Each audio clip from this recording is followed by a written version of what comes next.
So I see a lot of people suna complain akan GG agency, like after sun gama aiki wajen withdraw na kuɗin su yana ba su matsala, sai sun zo withdraw sai a ƙi musu withdraw ko kuma ai banning account ɗinsu daga makamancin irin waɗannan issues ɗin. Like duk da na yi bayani na ga ya kamata na sake yin bidiyo na sake muku bayani akan wannan issue ɗin da kuma yadda za ku yi maganin wannan issue ɗin idan ma kana fuskanta, like ka gama yin aiki a ciki ka tara kuɗinka and then kuma wajen withdraw suka hana ka, da kuma issue na self click shi ma duka insha Allah a wannan bidiyon duka zan yi bayanin shi. So before mu fara bidiyon kar ku manta da subscribe ma channel ɗin ku like ma bidiyon nan sa'annan ku share ɗin shi, and then kar ku manta da join na Telegram community ɗin mu da kuma WhatsApp group mu, za ku samu link ɗin su a description na wannan bidiyon. So ga waɗanda ba su san menene GG agency ba, GG agency site ne wanda ake yin CPA marketing a cikin shi, cost per action, wato za ka yi aiki sai kuma a biya ka. Like za ka iya ɗauko wani offer ka zo in ma na subscription ne ko kuma na install na wani app ne, za ka tura ma wani idan ya yi install na wannan application ɗin ko kuma ya yi subscribe akan wannan abin, kai kuma za a biya ka. So yanda yake kenan. So like akwai wanda idan kana neman full bayani akan shi na yi videos like kamar series akan shi, idan ka duba videos ɗinmu za ga na yi bidiyo gaskiya akan GG agency, self click da dai sauransu, har da wannan issue din ma, amma dai zan sake saboda mutane su fahimta. So shi wannan issue din game da after ka gama yin aiki sai kuma ka zo cire kuɗin ka suka hana ka ko suka yi banning account ɗinka da makamancin irin waɗannan dai abin da ya shafi ka zo yin withdraw kuɗin ka ya fita. Normally na faɗa muku yanda yake faruwa shine wannan daga yanda ka samo traffic naka ne. So muddin ka yi amfani da wayanka ka je kana yin self click, kun gane, ko ka je kana yin self click, za su bar ka za ka gama tara kuɗinka sai ka zo wajen withdraw ne za su baka problem.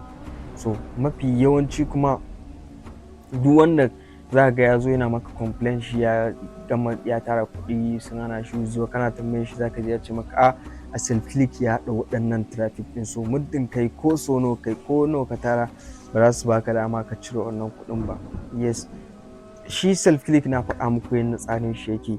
Yadda tsarin self click yake, before kai promoting offer ne, idan za ka yi promoting wani offer, maimakon yanzu ka ɗauki offer ɗin ka je kana promoting, maybe ka je kana promoting ma kuɗi ka cire ka bada tax ɗin shi ko kuma dai ka samu wani wajen da za ka samu traffic ne, amma baka tabbatar da wannan offer ɗin yana converting ko baya converting ba, shine yace za ka iya testing da wayanka ka ɗan yi offer ɗin so ɗaya. Misali ka yi shi sai ka tabbatar offer ɗin yana converting, kaga daga nan that means za ka iya zuwa ka bada aiki akan shi, imma za ka bada tax ne akan shi ka biya, kaga baka da wani matsala akan za ka biya shi. But amma muddin ka ci gaba da yi, like suna kallon ka da waya ɗaya fa kake aiki, yes IP ɗaya ne, suna kallon ka komai, so za su bar ka ka gama tara kuɗin ka, after ka zo withdraw sai su baka problem. Ko nawa ka tara za ga kuɗin ka fita, but amma ba wai ba su biya bane, yes suna biya. In ka tara kuɗin ka za su sauke maka kuɗin ka,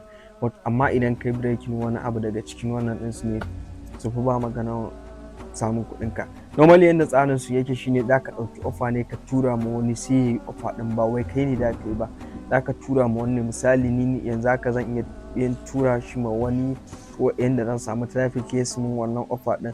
So shine idan ka haka after ka tara kuɗin ka, idan ka zo withdraw za ka yi withdraw na kuɗin ka, but amma idan ka je kana yin self click za su bar ka za ka tara kuɗin ka, after ka tara ko nawa ne wajen withdraw shi za su baka problem. So ya za a yi kai solving wannan issue ɗin after misali sun baka wannan problem ɗin, kana so kai solving wannan issue ɗin. So yanda za ka yi solving wannan issue ɗin, hanya ɗaya ne zan ce. Yes, hanyar kuma shine za ka yi magana da manaja ɗinka. So in akwai wani way zai faɗa maka, in akwai wani way da za su iya sake ma kuɗin ka. So sometimes idan ka musu complaint ɗin za ga kuma an samu solution sun sake maka kuɗin ka. So ya za a kai magana wa manaja ɗinka? Yanda za a kai magana wa manaja ɗinka misali shine, yanda za ka yi magana wa manaja ɗinka, idan ka duba sama za ga like kowa yana da manaja nashi.